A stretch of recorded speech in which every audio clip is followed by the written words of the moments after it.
आज का दिन खास है, रक्षाबंधन का दिन।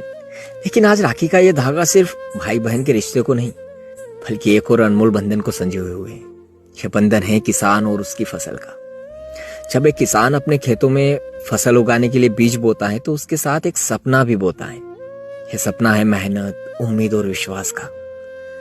आज इस राखी के पावन अवसर पर किसान अपनी फसल को राखी बांधता है। यह सिर्फ एक धागा नहीं, बल्कि उस बंधन का प्रतीक है जो किसान और उसकी फसल के बीच है। यह धागा उस मेहनत का सम्मान है जो किसान दिन रात करके इस फसल को बड़ा किया है। यह फसल सिर्फ अनाज नहीं, जो उस किसान के पसीने की खुशबू है, उसकी उम्मीदों का अंश है। जब किसान अपनी फसल को राखी बांधता है तो वो मानता है कि यह फसल उसकी बहन की तरह है। वो बहन जो हर सूरज की तपिश को तनपती है, बारिश की बूंदों में नहाती है और हवाओं के साथ झूमती है। ये राखी का धागा एक वचन है, एक वचन कि किसान अपनी फसल की रक्षा करेगा, उसकी देखभाल करेगा, जैसे एक भाई अपनी बहन की सुरक्षा करता है।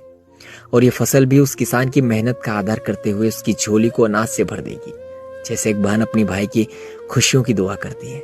तो आइए इस राखी पर हम सभी किसान और उसकी फसल के इस पवित्र बंधन को सलाम करें, क्योंकि ये बंधन सिर्फ एक धागा नहीं, यह है विश्वास, मेहनत और उम्मीद का प्रतीक।